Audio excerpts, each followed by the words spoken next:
Hello students, आज हम पढ़ेंगे क्लास थर्ड के इंग्लिश बुक गोल्डन लीव्स का चैप्टर नंबर 10 द ड्रीम फेरी। तो ड्रीम का मतलब होता है सपना, फेरी का मतलब होता है परी। तो मेनली इस चैप्टर में हम सपनों में आने वाली परियों के बारे में पढ़ेंगे।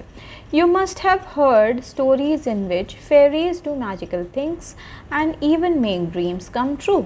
आप सभी ने ज़्यादातर स्टोरी सुनी होंगी कि जो फेरीज़ होती हैं, जो परियां होती हैं, वो जादुई चीज़ें करती हैं और इनफैक्ट जो हम सपने में सोच रहे होते हैं, जो हमें चीज़ें चाहिए होती हैं, वो सब पूरा कर देती हैं। Now read this poem about a fairy who makes children dream of pleasant things. तो ये एक पोएम है जो कि एक फेरी के बारे में, एक परी के बारे में है, जो बच्चों की जो ड्रीम्स होती हैं उनको प्लेजेंट बनाती हैं, मतलब सुहानी बनाती हैं, अच्छी ड्रीम्स बनाती हैं। A little fairy comes at night. Her eyes are blue, her hair is brown, with silver spots upon her wings, and from the moon she flutters down. तो जो पोएम है ये शुरू होती है एक स्मॉल फेरी के बारे में, ठीक है। लिटिल लिखा है यहाँ पे, यानी एक स्मॉल फेरी के बारे में है, ठीक है, जो कि रात के समय में आती है।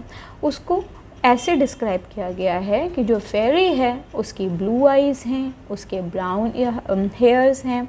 इसके अलावा जो फेरी है उसके विंग्स में सिल्वर कलर के स्पॉट्स हैं, ठीक है। और वो जो फेरी है वो ऐसा लगता है कि वो चाँद से नीचे उतर के आई है। फ्लटर का मतलब हो गया नीचे उतर के आना, ठीक है। तो वो जो फेरी है वो ऐसा लगता है कि वो चाँद से आई है। तो यहाँ पर मेनली यही बताया गया कि इन 4 लाइंस में कि फेरी जो है वो रात के समय में आती है, उसकी आंखें नीली हैं, उसके बाल भूरे हैं, उसके विंग्स, जो इसके विंग्स हैं इसमें सिल्वर कलर के स्पॉट्स हैं और वो मून से नीचे उतर करके आई है।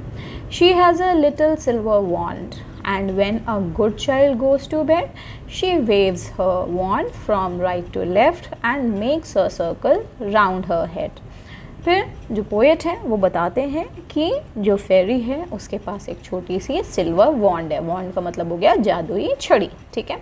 तो जो फेरी है उसके पास एक छोटी सिल्वर कलर की वॉन्ड है और जब कोई अच्छा बच्चा अपने सही समय पर सोने के लिए चला जाता है तो वो फेरी क्या करती है, वो अपनी जादुई छड़ी से बच्चे के सिर के ऊपर राइट से लेफ़्ट डायरेक्शन में ऐसे ऐसे गोल गोल उसके सिर के ऊपर वॉन्ड को घुमाती है, ठीक है। और उससे मैजिकल सर्कल उसके सिर के ऊपर बना देती है। उससे क्या होता है, जब बच्चा सो रहा होता है तो वो बहुत आराम से सोता है और वो अच्छी नींद भी ले पाता है और अच्छे सपने देख पाता है, ठीक है। And when it dreams of pleasant things, of mountain filled with fairy fish and trees that bear delicious fruit and bow their branches at a wish। फिर ये जो लाइंस हैं इनमें ये पता चलता है कि जब बच्चा सोना स्टार्ट कर देता है तो वो बहुत प्यारी प्यारी नींद में सो रहा होता है, उसको सपने भी बहुत अच्छे आने शुरू हो जाते हैं। जो बच्चा है वो अपने सपने में देखता है कि वहाँ पर बहुत एक फाउंटेन है जिसमें बहुत सारी फेरी फिशेस हैं, यानी कि जादुई परियों जैसी मछलियाँ हैं उस वाटर फाउंटेन में। और जो पेड़ हैं उनमें भी बहुत डिलीशियस फ्रूट्स जो हैं वो लगे हुए हैं। बियर का मतलब हो गया लगे हुए होना, उसमें मौजूद होना ट्री के ऊपर, ठीक है। फिर उसके बाद जो ट्री हैं उनकी जो ब्रांचेस हैं वो नीचे की तरफ बाव कर रही हैं, यानी झुक रही हैं, विशेस नीचे की तरफ झुक रही हैं और बच्चों की जो भी विशेस हैं उनको पूरा कर रही हैं। Of arbours filled with dainty scent from lovely flowers that never fade, bright flies that flitter in the sun and glowworms shining in the shade। अब ये जो ड्रीम्स हैं इनमें क्या क्या देखने को मिलता है, इसमें देखने को मिलता है आर्बर का मीनिंग होता है जो पेड़ होता है उसके नीचे जो छाया होती है उसको हम आर्बर कहते हैं, ठीक है। और जो डेंटी होता है उसको हम डेलिकेट कहते हैं, नाजुक, ठीक है। तो जो भी जो ट्रीज़ हैं, ठीक है, उन सभी में बहुत सारे फ्लावर्स जो हैं वो लदे हुए हैं। जो ट्री है उसमें बहुत सारे फ्लावर्स लदे हुए हैं और वो फ्लावर्स कभी भी मुरझाते नहीं हैं और बहुत ज़्यादा लवली फ्रेग्रेंस उनमें से निकल। फ्रेग्रेंस का मतलब होता है खुशबू, ठीक है, सेंट। तो यहाँ पर जो ट्री है वो पूरे पूरे फ्लावर्स से लदे हुए हैं जिसमें बहुत ज़्यादा फ्रेग्रेंस आ रही है, ठीक है। उसके बाद जो ड्रीम्स हैं वो बहुत ज़्यादा उनमें ब्राइटफुल इंसेक्ट्स दिखाए गए हैं, ठीक है, जैसे कि जो कि सनलाइट में उड़ रहे हैं। इसके अलावा वहाँ पर ड्रीम्स में जो बच्चे ड्रीम्स देख रहे हैं उसमें ग्लो वॉर्म्स हैं। ग्लो वॉर्म्स होते हैं जुगनू, जो कि रात में चमकते हैं और बिल्कुल लाइट जैसी रोशनी निकालते हैं, ठीक है। तो इस तरह के अलग अलग डिफरेंट क्रीचर्स हो जो बच्चे हैं वो देख पा रहे हैं अपने ड्रीम्स में।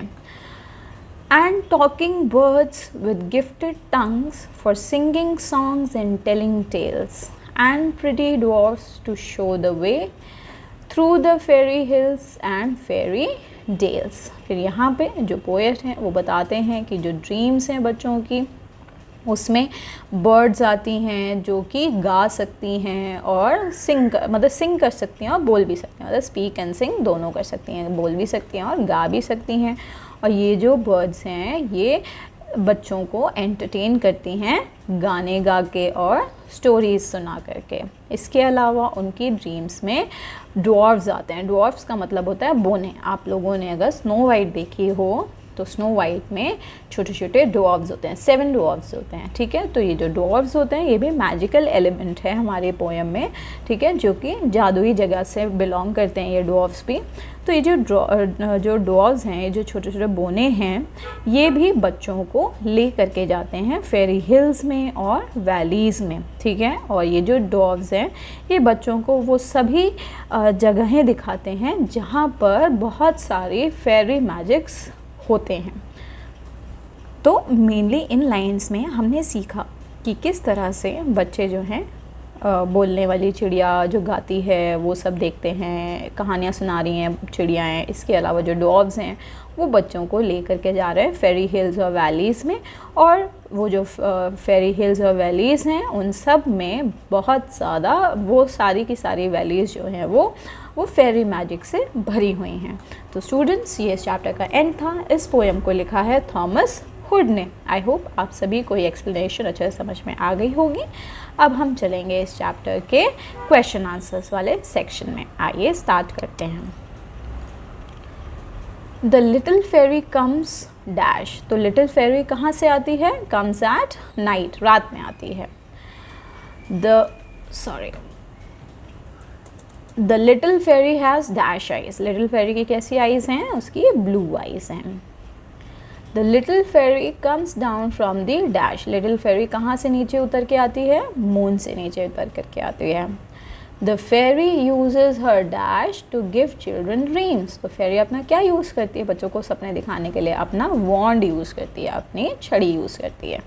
Now answer these questions. Describe the fairy. अब हमें फेरी को डिस्क्राइब करना है। The fairy is described as a small enchanting being with blue eyes, brown hair and silver spotted wings. She comes down from the moon. तो जो फेरी है उसको describe किया है कि वो छोटी ब्लू आइज़ की क्रीचर है, फेरी है, मैजिकल फेरी है, ठीक है। एंचांटिंग का मतलब हो गया मैजिकल, ठीक है, जिसके ब्राउन हेयर हैं, उसके विंग्स में सिल्वर स्पॉट्स हैं और वो मून से आई है। For which child does she wave her wand? So किन बच्चों के सिर पर वो wand अपना जो छड़ी है उसको घुमाती है? She waves her wand for a good child who is going to bed. तो वो एक अच्छे बच्चे के सिर पर wand घुमाती है जो कि अब सोने जा रहा है। How does the fairy give pleasant dreams to children? अब फेरी बच्चों को अच्छी ड्रीम्स कैसे देती है? तो she waves her silver wand from right to left around the child's head which makes the child dream of pleasant things. तो जो फेरी है वो अपने वो सिल्वर वॉन्ड से राइट से लेफ्ट बच्चे के सिर के ऊपर गोल गोल घुमाती है अपनी वॉन्ड को, जिससे बच्चे बहुत आराम से सो पाते हैं। Name the 4 things that children see in their dreams. अब 4 चीज़ें बतानी हैं जो बच्चे अपने सपनों में देखते हैं। तो children dream of fountains filled with fairy fish, trees bearing delicious fruit, talking birds and glowworms shining in the shades. तो बच्चे जो हैं सपनों में देखते हैं कि एक फाउंटेन है, फव्वारा है जो कि भरा हुआ है फेरी फिशेस से। इसके अलावा वो ट्रीज़ देखते हैं जिनमें बहुत ज़्यादा डिलीशियस फ्रूट्स लदे हुए हैं। इसके अलावा जो बच्चे हैं वो टॉकिंग बर्ड्स भी देखते हैं, बोलने वाली बर्ड्स देखते हैं जो बोल रही हैं, गा रही हैं, है ना। और इसके अलावा ग्लो वॉर्म्स देखते हैं यानी जुगनू देखते हैं जो कि पेड़ के नीचे उड़ रहे होते हैं। तो ये इस चैप्टर का एंड था। आई होप आप सभी ने इसके क्वेश्चन आंसर्स लिख लिए होंगे, चैप्टर की एक्सप्लेनेशन अच्छे से समझ में आ गई होगी। अगर आपको वीडियो पसंद आई है तो वीडियो को ज़रूर लाइक करें, अपने सभी फ्रेंड्स तक इस वीडियो को ज़रूर शेयर करें। इसके अलावा अगर आप मेरे चैनल पर पहली बार आए हैं तो मेरे चैनल को ज़रूर सब्सक्राइब करें। Thank you so much.